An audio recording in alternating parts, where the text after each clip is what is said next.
Mark Rogers TV on College Football Week 9. It's time to check in with Peter Loshak of Sportsbook Review to help us with the betting lines and the angles and the trends for the next few days leading up to Saturday. Peter, of course, we appreciate the time.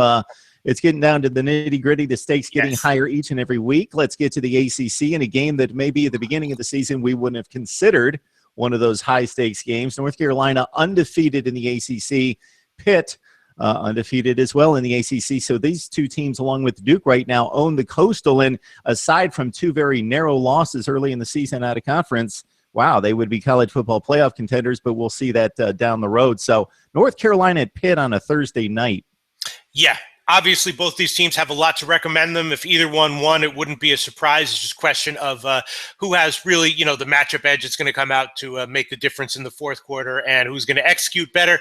My opinion is probably going to be North Carolina, right? I mean, Pitt's been good for sure, but they don't quite have the explosive offense that North Carolina does. North Carolina's defense obviously a lot better this year than it was last year, and Pitt, kind of struggled against a pretty bad Syracuse team last week. So, I think that all the signs indicate that probably. Obviously that's being factored into the line. North Carolina as a 3-point road favorite. I'm not sure I'd take it at over 3, but I'm leaning North Carolina here. I think one way or another they pull it out. Although I also think that if either team is down big at the half, they might be a good bet to come back in the second half. But for the full game, I'm definitely leaning North Carolina as of right now. Clemson, one of the more impressive teams in the country, coming off that 58-0 shellacking at Miami. We'll get to the Canes in just a second. North Carolina State 4-0 against a very soft schedule to start things out. Now they've dived into ACC play, and it's not been so kind. North Carolina State hosting Clemson.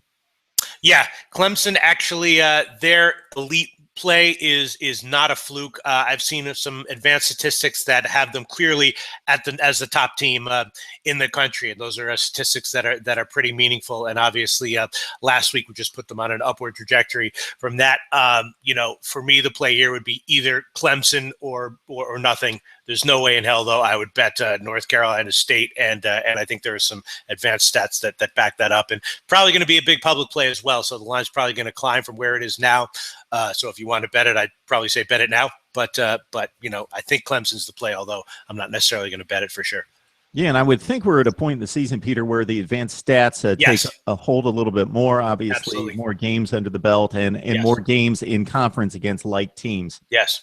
Miami at Duke. So we've seen this play out a few times now, specifically with USC, where, the coach is gone. Does the team rally? Do they play for the interim? Do they get fired up? Do they play for pride? Or do the cards fall and it really caves in? We've got a Miami team that could arguably easily, I think, win the argument that the roster's more talented, but they go to Duke, who right now in that three-way tie for the division lead.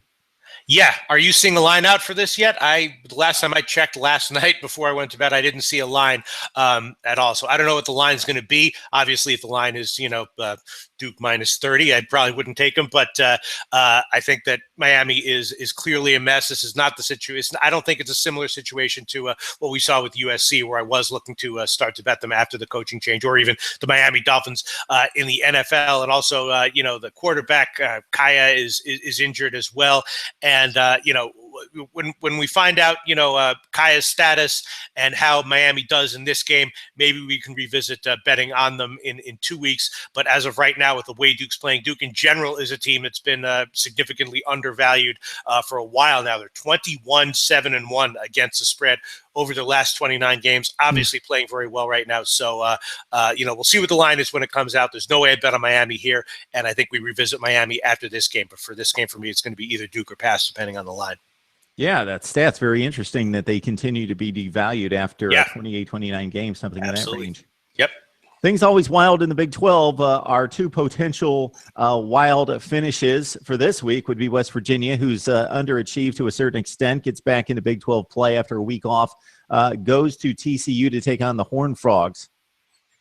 Yeah, this one is a little bit tricky. The first of all, TCU is awesome against the spread at home. We know they're awesome at home, and they've covered 11 out of their last 12 games at home. And so you really want to be very careful when you're betting against TCU at home.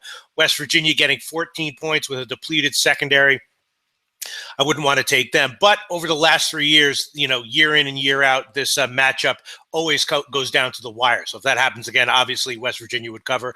I would pass on the side. I would think about taking a shot with the over, though. Right now I'm seeing 74, and that's, a high total, but certainly not uneclipsable if we look at how these teams have played, against other teams recently this year. And I think that West Virginia and TCU are, going to be a little bit more vulnerable this year than they have been in the years past on defense.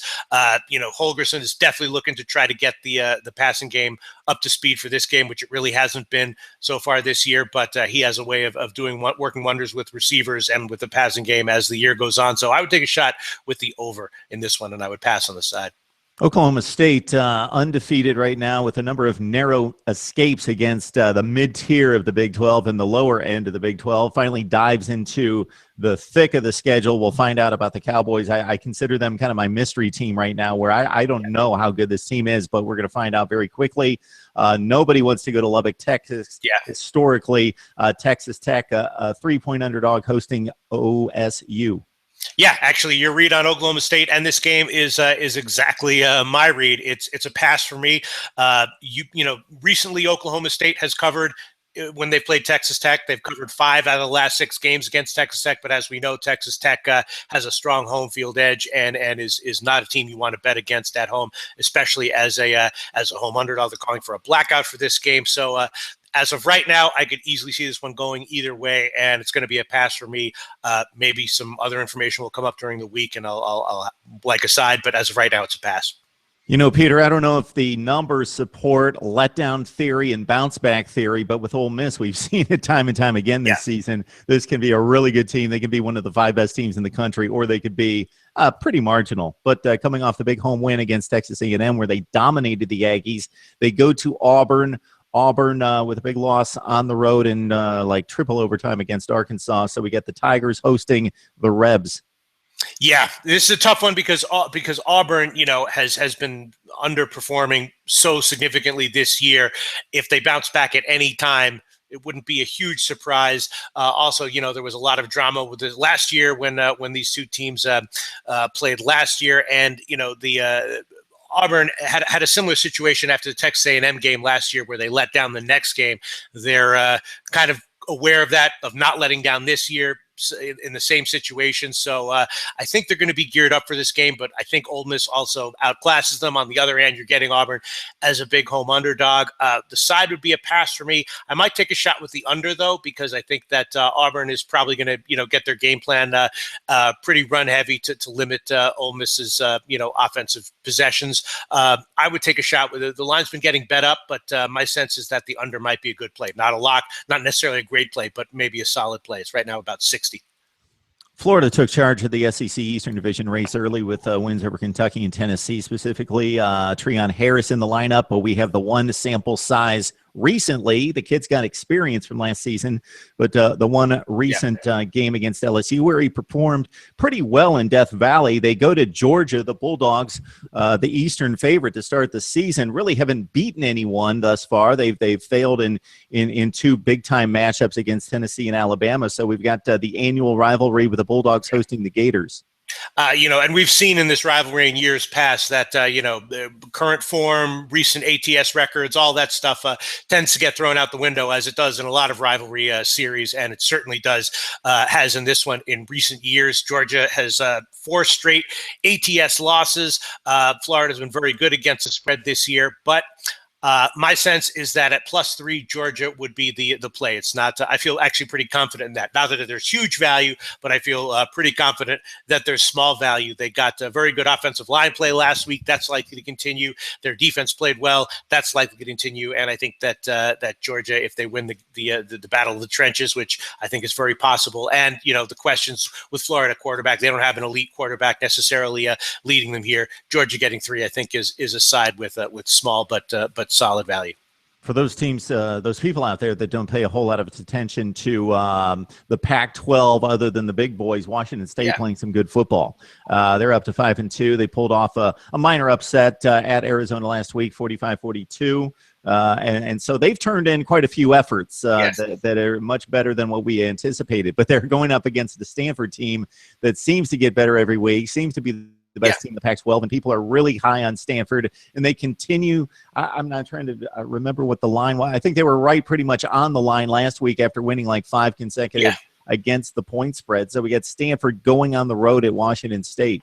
Yeah, no, Stanford covered on the closing line last week, which gives them 6 straight covers since the Northwestern loss. But Washington State has covered 4 in a row, and all by double digits. I believe the last game was by double digits. It was a strong. They were a big underdog. I think the closing line, it might have been a cover by 9, but those are 4 straight strong covers. So these are 2 teams with legitimate against the spread, momentum here, and it's not a fluke. Washington State is obviously not on Stanford's level, but they're clearly being undervalued. And here, once again, they're getting 13 points at home, which is a huge spread. So I wouldn't want to bet against either one of these teams. I did bet this game though, and I did bet the over. Washington State, obviously, Stanford has shown themselves to be, if they do have a weakness, it's giving up big passing plays, which is obviously what Washington State does well. And Stanford's offense is just, unstoppable at times, and Washington State particularly vulnerable. They're going to pass a lot. Stanford will run up the points. We saw Stanford's game against Oregon State go to, I think, 66. So obviously this is a much better, bet as far as the over is concerned than that game would be. So I bet the over on this one, 66. As far as the side is concerned, I wouldn't bet against either team right now. Finally, Peter, I'm intrigued by this one because we rarely get this kind of matchup, especially late in the season, where a group of 5 team is this good and undefeated right now, win over Penn State early in the season, and Penn State's probably a top 40 team, Notre Dame more like a top 10 to 15 team. So this is a different territory for Temple, but we're seeing where the likes of Houston, Temple, and Memphis out of the American Athletic Conference are pretty legit, and Temple's at home taking on Notre Dame. Yeah. When I first saw this line, I thought to myself, Temple's probably the kind of obvious play. But then when I looked into it more, I'm off Temple. Temple, obviously, they haven't really played anyone. The Penn State win was good, but we see what can happen in week 1. Northwestern beat Stanford outright, right? So I think we take that game with a little bit of a grain of salt, with half a grain of salt.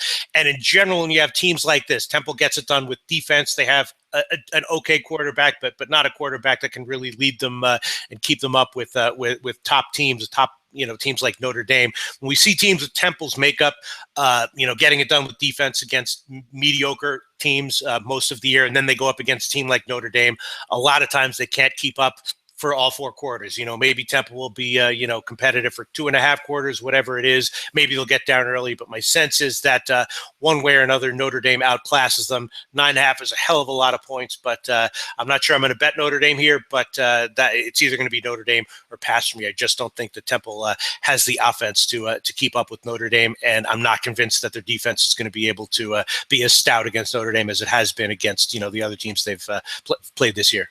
Peter Loshak from Sportsbook Review always joins us each and every week on Tuesday to help us with the betting lines and get set for the weekend. Peter, I always learn a lot. I appreciate it. Thanks. Oh, my pleasure. Thanks.